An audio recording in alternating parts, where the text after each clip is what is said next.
beginning. I'll be like, I'm not wearing sunglasses. Like, I don't want us to look like freaking mafia. Mafioso, energy efficiency mafioso. Energy efficiency mafia actually does help. I can actually see better, but okay. Hey team, it is Luke here with the EEC's Head of Market Transformation, Rob Murray-Leach, the energy efficiency mafioso, coming to you from an undisclosed location here in central Melbourne, and we're here to talk about an exciting new report that you knocked out in the last 2 or 3 weeks, Rob? Well, actually, most of it, yes, unfortunately. I had to rewrite it pretty much from scratch, which is, the hard bit when you write a report and you get to the end and you're like, yeah, it's all there, but this reads like turgid 7-year-old's prose. But yeah, I've spent a lot of time rewriting it, but it's been going for about 2 years. Yeah, this has been a labour of love and something that I don't know about you, I'm just so excited that this is out in the world because we've been talking about it for a long time. And yeah, there's been a strong sense within the Energy Efficiency Council for some time that the world around the energy management industry was changing as we moved to a high penetration renewable energy system, right? And you and I and others in the organisation would get these questions like, oh, well, energy efficiency is for the birds. Like, who needs it? We're going to have free zero carbon electricity coming out of our ears. And we're like, nah, not so much. Like, sort of, but there's a little bit more complexity. And I think this report, Rob, is your attempt to kind of unpack what that new world looks like and the role of the demand side in enabling it, right? Yeah, I mean, I think the thing that's interesting about the question of does electrification and renewables get rid of the reason for energy efficiency? It's a really good question, right? The world is changing. Yep. The world of high fossil fuels was every unit of energy that you saved cut emissions and it cut costs. So winner, chicken dinner. Yep. What does it mean when you have sometimes really cheap renewable energy, sometimes it's really expensive, or it's coming from fossil fuels, or it's coming from a battery? So it's a different world that we're moving into.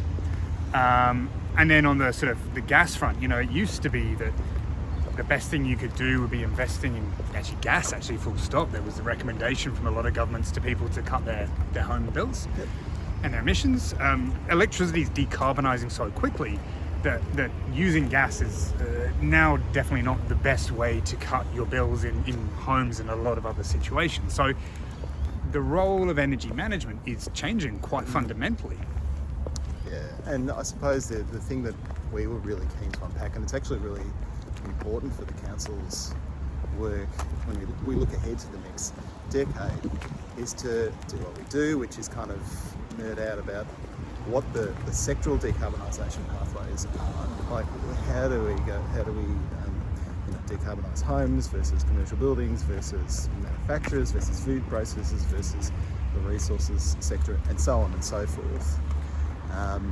But then also, what the implications are for the broader energy system and the role of the demand side in enabling that economy-wide decarbonisation, right? Yeah, and I think one of the things that was really interesting for me to write this report, there was some really counterintuitive findings from it, which all will be revealed in good time on the 5th of April. It's not out yet. This is a yet. little teaser video, but it will be out in 2 weeks. But what are you willing to share at this early time, Rob? The main thing was looking at it from an energy user perspective. You get a completely different view about actually what the needs are. So it's rather than saying how do we start with the kit and then screw with energy users to make sure that it fits the kit's needs. We're sort of starting saying, well, how do we meet the needs of energy consumers? And some of the findings were really interesting, right? So it's like, sometimes electricity to an energy user is super valuable.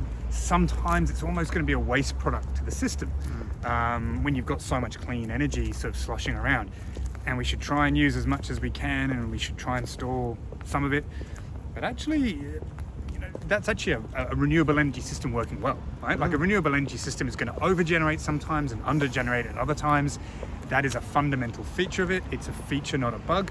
So let's build our energy system around that. Like, we can't build an energy system around, let's pretend that renewables act like coal.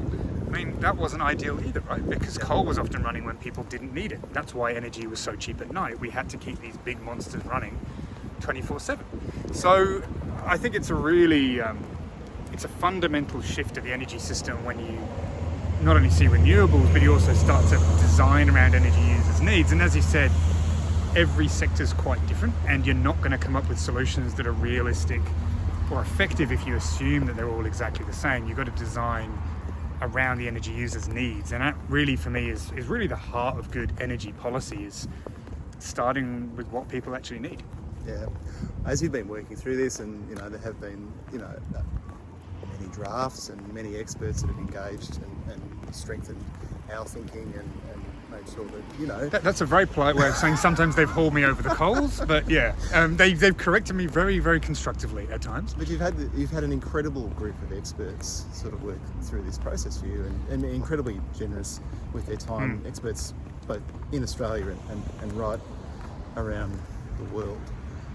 The thing that really, I sort of knew this, but it's really come through as I've sort of observed the various iterations work its way through. It's like the critical role of residential, and in terms of many of the loads in different sectors of the economy, actually they match reasonably well with the availability, particularly of solar generation during the day, because we're out and about, we're working, we're producing during the day, but it's the pinch points in the evening. It's those 6 to 9 p.m. period where the solar load, the solar generation is going down, the residential load's going up, and it's at that moment that the demand side really comes into its own, right? Yeah, I think the thing that was really startling to me is if you look at when we started the Energy Efficiency Council back in 2009, if you looked at where the greenhouse gas abatement was, it was industrial and commercial. Hands down, there was so much opportunity sloshing around, and we've done great things with commercial, still need to catch up on industrial. But resi, in terms of the total consumption of electricity over year, it's not gigantic. But if you look at residential consumption at the times that will really matter in a renewable energy system, it's huge. So it's a very big proportion of the evening peak. It's a very big proportion of winter demand, because maybe mainly Victoria, New South Wales and the southern states that sort of consume at that time, but it's a disproportionately big component of the energy system just at the time that solar is not generating. So if we can help people save energy in their homes, particularly the basic stuff that improves how the home operates, how it's comfortable, and often the biggest wins are in the lowest performing homes, that will make a massive difference to those homes' life and their quality of life, but a huge difference to our energy system. Yeah, so we've just touched on, I don't know, like maybe 5% of what is in this report. Rob, there's a huge amount more in there. Folks at home will have to do one of two things. They can sign up to join us for the launch in Sydney on the 5th of Very April. Exciting. I would do that if I was you. I would do that. Indeed, I have. I think I might have a formal role on the day, as do you. Our friends at home wouldn't be surprised by that. But if you can't make it to the launch in Sydney, we just want to put this on your radar and let you know that there's this significant new contribution to the debate. It is the start of a conversation rather than the end of it. Rob and I are both really conscious that one of the other things that really was reinforced to me through this process, Rob, was the data gap. I was shocked because I always thought demand side people are used to having poor quality data for our own stuff. I was amazed that the supply side data, the network data was available, was just so poor.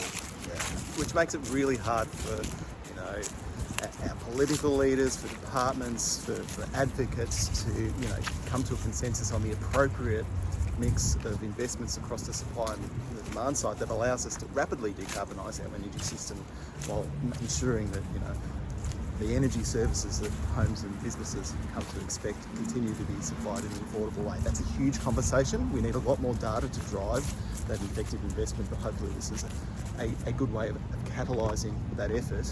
Hey Rob, congratulations. I can't wait to catch up with you in a couple of weeks' time in Sydney to launch a new report, Clean Energy, Clean Demand. Cheers.